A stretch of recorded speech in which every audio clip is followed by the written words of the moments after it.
Exam की tentative date है बेटा 8 मई। तो भाई टेक्निकली देखा जाए तो आपके पास कुल 1 महीना और 5 दिन। आपको क्या करना होता था बेटा, नंबर ऑफ क्वेश्चंस होते थे आपके 50 और आपको 50 में से 40 क्वेश्चंस को अटेम्प्ट करना होता था इन 60 मिनट्स। जब आप इंग्लिश की बात करते हो तो सबसे पहली और सबसे इंपॉर्टेंट चीज है बेटा आपकी कॉन्सेप्ट क्लियरेंस। आपको बहुत जुडिशियसली डिसाइड करना है कि इंग्लिश का कौन सा क्वेश्चन अटेम्प्ट करना है, कौन सा क्वेश्चन छोड़ना है। हेलो बच्चों, क्या हाल चाल। मैं निहारिका आप सब बच्चों का बहुत बहुत स्वागत करती हूँ भाई आपके क्लास 12th खत्म होने के बाद आपके इस रोड मैप में। तो भाई आप लोग जानते हैं और आप लोग अपने एग्जाम्स भी दे चुके हैं और अब आप लोगों को पता है कि भाई अब एग्जाम देने के बाद अगला स्टेप जो आता है आफ्टर क्लास 12th का जो स्टेप आता है बेटा वो होता है अपनी ड्रीम यूनिवर्सिटी को चूज करना। तो भाई आपके इस ड्रीम यूनिवर्सिटी को चूज करवाने के लिए ताकि आप अपने ड्रीम कॉलेज में जा सकें, आपको बेटा एक एग्जाम देना होता है CUET। ये भी सब बच्चों को पता होगा, राइट। अभी तक क्योंकि बेटा आज इट इज ऑलरेडी पोस्ट 22 मार्च, तो आप लोग के जो फॉर्म फिलिंग है बेटा वो बंद हो चुकी है। तो आई होप आप सब बच्चों के फॉर्म्स अब तक भर चुके होंगे। एग्जाम की टेंटेटिव डेट है बेटा 8 मई। तो भाई टेक्निकली देखा जाए तो आपके पास कुल 1 महीना और 5 दिन 35 to 36 डेज ही है बेटा आपकी तैयारी करने के लिए। तो अब इन बचे हुए दिनों में आपको कैसे अपने CUET के लिए प्रिपेयर करना है, स्पेसिफिकली बेटा इंग्लिश के लिए कैसे प्रिपेयर करना है, मैं आप लोगों को आज वो बताने वाली हूँ। तो इससे पहले कि बेटा मैं स्टार्ट करूं कि CUET क्या होने वाला है, एक बार ही समझ लीजिए कि आप क्या क्या चीजें इस पेपर में देखेंगे। भाई सबसे पहली बात तो आपकी बात की जाए अगर इंग्लिश की, तो बच्चे इंग्लिश जो है आप लोगों का लैंग्वेज है, ठीक है। और लैंग्वेज जो है बेटा आपके लिए कंपलसरी सब्जेक्ट है। यानी आप कोई भी एग्जाम देने अगर जाते हैं बेटा, आप कोई भी एग्जाम दें CUET के अंडर, CUET हो गया या फिर बेटा आप और कोई भी गवर्नमेंट एग्जाम देने जाएंगे या फिर आप कोई भी और कॉम्पिटिटिव एग्जाम्स देने जाएंगे, तो वहां पे बेटा इंग्लिश जो है आप लोगों के लिए एक बहुत मेजर सब्जेक्ट है and you can say compulsory subject है, इसको आप छोड़ नहीं सकते। तो इसीलिए बेटा it makes it even more imperative for all of you to actually prepare for English. क्योंकि अब आप ये सोच के चलेंगे कि मैम इंग्लिश ही तो है, जैसे क्लास 12th में इंग्लिश निगलेक्टेड था बेटा, अगर CUET में इंग्लिश निगलेक्ट कर दिया तो नंबर नहीं आएंगे। ऐसा क्यों नहीं हो, ऐसा क्यों होने वाला है? क्योंकि बेटा इंग्लिश का जो CUET में जो लेवल है वो बहुत डिफरेंट है from what you have done in your class 12th। Class 12th में बेटा आप लोगों ने ग्रामर पढ़ी ही नहीं। अगर मैं CBSE के बच्चों की बात करूं, पर्टिकुलरली एक सेगमेंट की बात करूं, तो वहां तो ग्रामर पढ़ी ही नहीं। But when you go and give CUET तो बेटा वहां लिटरेचर ही नहीं है और ये सबके लिए है। आप किसी भी बोर्ड से क्यों ना हो, एक बहुत जरूरी बात यह है कि CUET सब दे सकते हैं, इवन हम भी दे सकते हैं। इवन हम भी अगर जाएं, अगर हमने भी फॉर्म भरा होता तो बेटा मैं भी CUET के एग्जाम देने के लिए बैठ सकती थी। तो जो भी बेटा बच्चा क्लास 12th क्लियर कर चुका है और अगर बेटा आपके पेपर में अब देखो यहाँ पर क्योंकि आपका मेरिट खत्म हो चुका है, तो आपको क्या करना है, CUET के अंदर जो परसेंटाइल आएगी उसके हिसाब से आपका कॉलेज आपको जो है दिया जाएगा, आपकी यूनिवर्सिटी जो है वो आपको प्रोवाइड कराई जाएगी। तो जो भी बच्चे जिनको नहीं भी पता मैं बता दूं बेटा, अगर आपके 50% एग्रीगेट से ऊपर मार्क्स थे क्लास 12th में पहले, अगर आप ड्रॉपर हैं और अब जो इस बार बच्चे एग्जाम्स देंगे भाई 50% से ऊपर नंबर देंगे, आप CUET के लिए एलिजिबल हैं क्योंकि काउंट होंगे बेटा आपके CUET के मार्क्स, ठीक है। अब now talking again about English एक कंपलसरी सब्जेक्ट है, प्रिपेयर करना जरूरी है क्योंकि बेटा it is very different from what you studied in your class 12th। Class 12th में बेटा आपने अंग्रेजी पढ़ी थी, उसमें आपने चैप्टर्स पढ़े थे, आपने लिटरेचर पढ़ा था, आपने राइटिंग स्किल्स पढ़ी थी, आपने रीडिंग कॉम्प्रिहेंशन पढ़ा था। लेकिन बेटा अब क्लास 12th खत्म हो चुकी है, now you have entered the now you are actually seeing the real world. अब आपको अपने एक अच्छे कॉलेज में एडमिशन लेना है, अपना ड्रीम कॉलेज लेना है। So at this point of time बेटा what is most important for you is English, I believe, क्योंकि यहाँ पर कॉम्प्रो नहीं होना चाहिए क्योंकि कंपलसरी सब्जेक्ट है। पहले के टाइम में बेटा क्या होता था, आपको एक सब्जेक्ट को अटेम्प्ट करने के लिए कुल 60 मिनट मिलते थे, तो आज भी मिलते हैं भाई 60 मिनट है। यानी एक तरीके से देखा जाए तो आपके पास बेटा पर सब्जेक्ट 1 घंटा है, ठीक है। You have 1 hour to prepare 1 subject. Now when you to solve 1 subject, पहले बेटा ये होता था कि you are given a set of questions and you are given choice in 10 questions. तो बेसिकली क्या होता था कि बेटा आपको ज्यादा नंबर ऑफ क्वेश्चंस मिलते थे, ठीक है। आपको क्या करना होता था बेटा, नंबर ऑफ क्वेश्चंस होते थे आपके 50 और आपको 50 में से 40 क्वेश्चंस को अटेम्प्ट करना होता था इन 60 मिनट्स, ठीक है। But now this year what the change NTA has done is, इस साल बेटा आपको 50 क्वेश्चन दिए जाएंगे और आपको 50 के 50 क्वेश्चंस को सॉल्व करना है। Now what is most challenging point here is बेटा कि आपके जो भी मार्क्स होंगे, ठीक है, आपको बहुत जुडिशियसली डिसाइड करना है कि इंग्लिश का कौन सा क्वेश्चन अटेम्प्ट करना है, कौन सा क्वेश्चन छोड़ना है, क्योंकि बेटा इस with this I come to my next point कि आपके जो नंबर है बेटा वो कैसे मिलेंगे और कैसे कटेंगे। हर करेक्ट आंसर देने पे बेटा आपको 5 नंबर मिलेंगे और हर गलत आंसर के ऊपर आपका -1 हो जाएगा। और याद रखना बेटा ये नेगेटिव मार्किंग है। ये क्या है? ये नेगेटिव मार्किंग है। तो मतलब बेसिकली बेटा अगर देखा जाए तो अगर आपने क्वेश्चन को सही आंसर में दिया 5 और अगर आपने उसी आंसर को कर दिया बेटा गलत तो 5 + 1 6 नंबर कट जाएंगे, ठीक है। For every right question you going to gain 5 marks and for every wrong question you going to have 1 mark की नेगेटिव मार्किंग। तो नंबर कटते जाएंगे। अनअटेम्प्टेड क्वेश्चन में बेटा आपके नंबरों में कोई चेंज नहीं आएगा। तो it is very important for all of you to even understand the same thing कि भाई मेरे पास 50 क्वेश्चंस हैं, मैं करने तो मुझे 50 के 50 हैं, लेकिन अगर मैं किसी क्वेश्चन में अटक रहा हूं तो वो क्वेश्चन मुझे छोड़ना है नहीं छोड़ना है, मुझे उसे अनअटेम्प्टेड छोड़ना है नहीं छोड़ना है, कितने क्वेश्चन अनअटेम्प्टेड छोड़कर भी मैं अपने पासिंग मार्क्स ला सकता हूं, मैं एक अच्छी परसेंटाइल ला सकता हूं। ये सब की प्लानिंग बेटा अगर आपने अभी से नहीं करी तो आप आगे जाकर प्रॉब्लम में आ जाएंगे। अब अपने आप को बेटा इन सब चीज़ों की प्रॉब्लम से बचाने के लिए आपको क्या चीज़ें करनी ज़रूरी हैं वो मैं आप लोगों को आगे बताऊंगी। बेटा आपकी जो एग्ज़ाम डेट है वो कौन सी है? आपकी एग्ज़ाम डेट जो है बेटा वो है 8 में, ठीक है। 8 मई 2025 को बेटा आप लोगों का एग्जाम है, ठीक है। ये आप लोगों को पता है 8 मई 2025 को आप लोगों ने अपना एग्जाम देना है। अब वैसे तो टेक्निकली बेटा अगर देखा जाए आपके एग्जाम 8 मई से लेकर 1 जून तक की चलेंगे, लेकिन अगर बेटा आप यही मान के चलिए कि अगर गलती से भी बेटा आपकी जो डेट है एग्जाम की 8 में आ गई तो कम से कम आपकी जो तैयारी है वो होनी चाहिए, ठीक है। तो आपको पढ़ाई इस तरीके से करनी है कि आप ये 8 मई का पेपर जो है बेटा सही से अटेम्प्ट कर सको, सही से क्लियर कर सको, क्योंकि हम यही मान के चलेंगे कि यही हमारा टाइम है, हमारे पास बस इतना ही समय बचा है, हमारे पास पढ़ाई करने के लिए ज़्यादा समय नहीं है। अब इंग्लिश की बेटा अगर बात की जाए, आपके सिलेबस की बात की जाए तो CUET 2025 सिलेबस के अंदर क्या लिखता है मैं आपको वो भी बता देती हूं। CUET बेटा सिलेबस के लिए ये लिख के देता है आप लोगों को। CUET सिलेबस के अंदर लिखता है questions from the language section will be from the following topics but are not limited to. तो बेटा वो आपको क्या क्या टॉपिक्स देते हैं वो यहाँ पर लिख के देते हैं आपको कि रीडिंग कॉम्प्रिहेंशन के सवाल देंगे वो आपको, ठीक है, ग्रामर के सवाल देंगे, साथ ही साथ बेटा वो आपको वोकैबुलरी एंटोनिम सिनोनिम दिया हुआ है। लेकिन अपार्ट फ्रॉम इट भी बेटा इंग्लिश के पेपर में बहुत कुछ आता है। अब वो आपसे क्वेश्चन पूछेंगे, मैच द फॉलोइंग, क्वेश्चन पूछेंगे करेक्ट आंसर, क्वेश्चन पूछेंगे fill in the blanks. Grammar में वो क्या क्या देते हैं बेटा?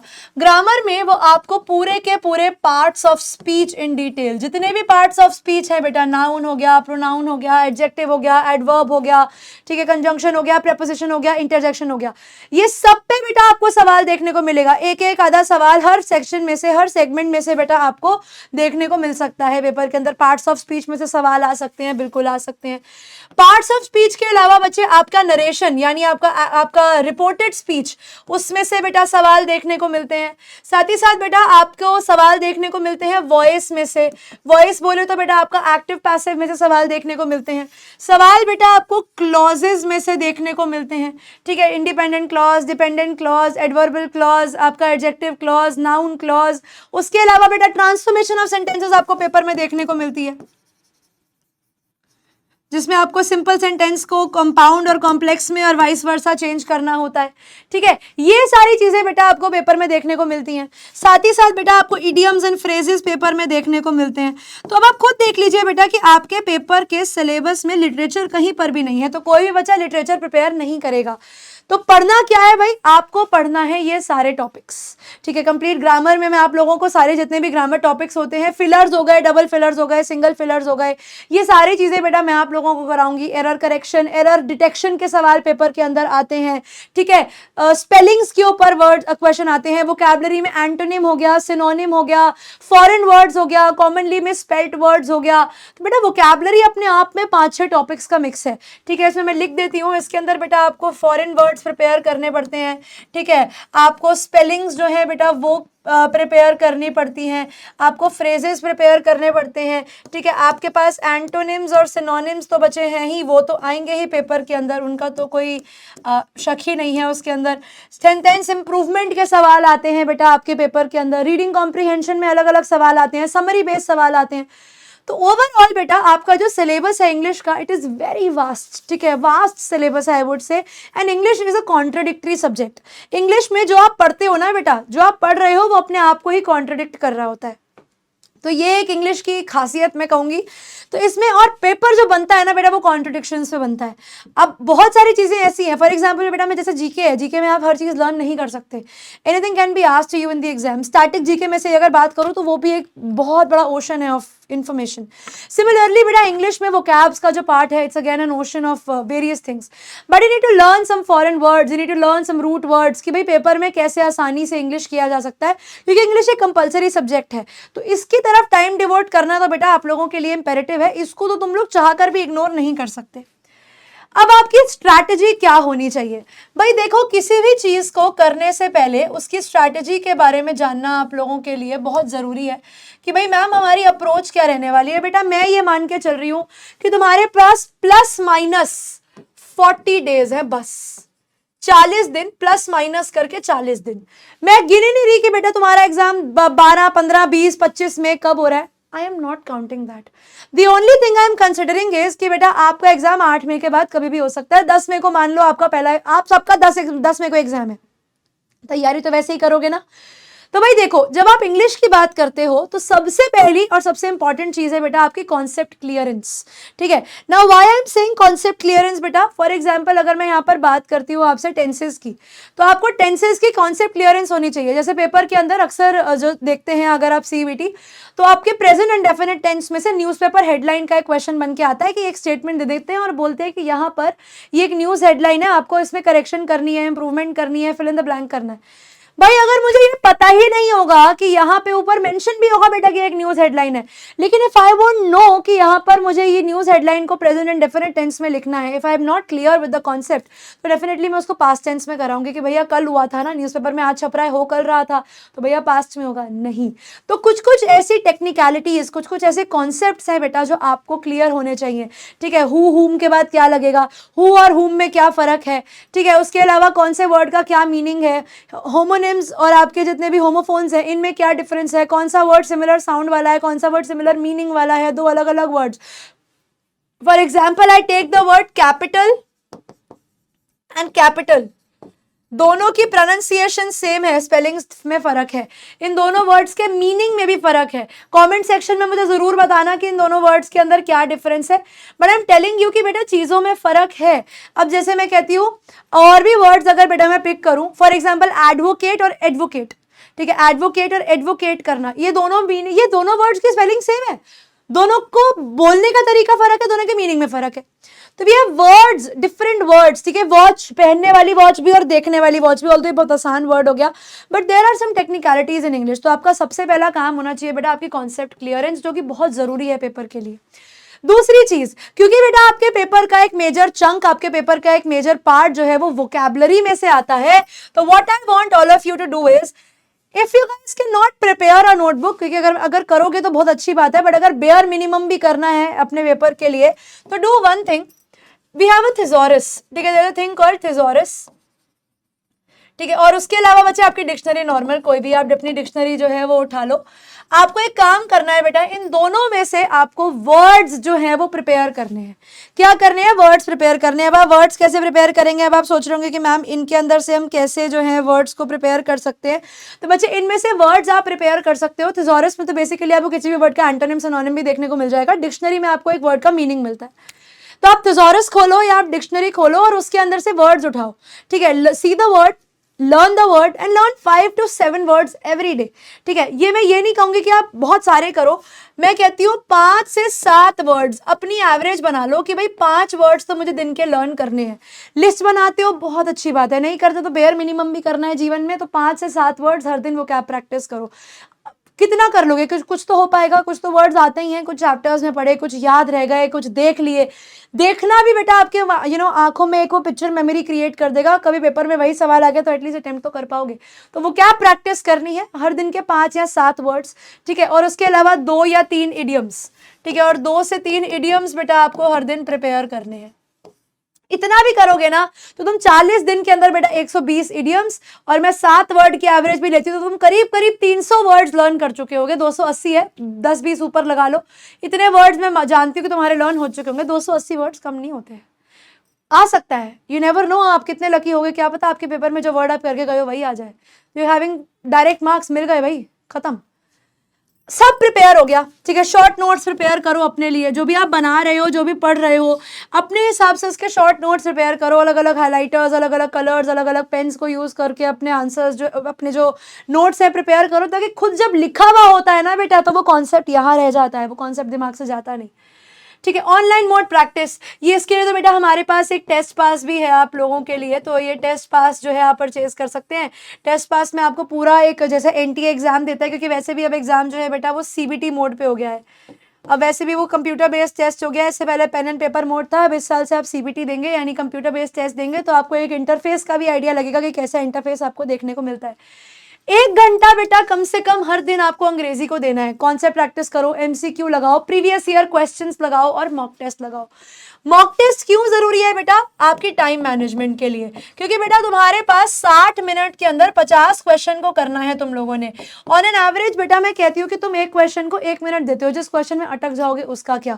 तो कम से कम तुम्हें पता लगे कि किस लेवल का क्वेश्चन आ रहा है, किस टाइप का क्वेश्चन आ रहा है। ये क्वेश्चन अटेम्प्ट करना अलग है, कॉन्सेप्ट प्रैक्टिस अलग है। तो अब इमेजिन करो कि एक दिन में आप कितनी सारी इन्फॉर्मेशन, 1 घंटा ये, ठीक है, 20-30 मिनट्स, 1 घंटा ये जो प्रैक्टिस है बेटा मॉक टेस्ट आप एटलीस्ट 2 to 3 वीकली लगाओ। 2 to 3 वीकली। मैं नहीं कहती कि हर दिन एक मॉक टेस्ट लगाओ, 2 या 3 मॉक टेस्ट वीकली लगा लो। शुरुआत करो 2 मॉक टेस्ट से, एक थर्सडे लगा लिया, एक संडे लगा लिया, फिर एक ट्यूसडे लगा लिया, फिर एक सैटरडे लगा लिया, फिर अगले 3-4 दिन के गैप में लगा लिया। एवरी 4 डेज के गैप के ऊपर आप एक एक मॉक टेस्ट लगाते जाओ।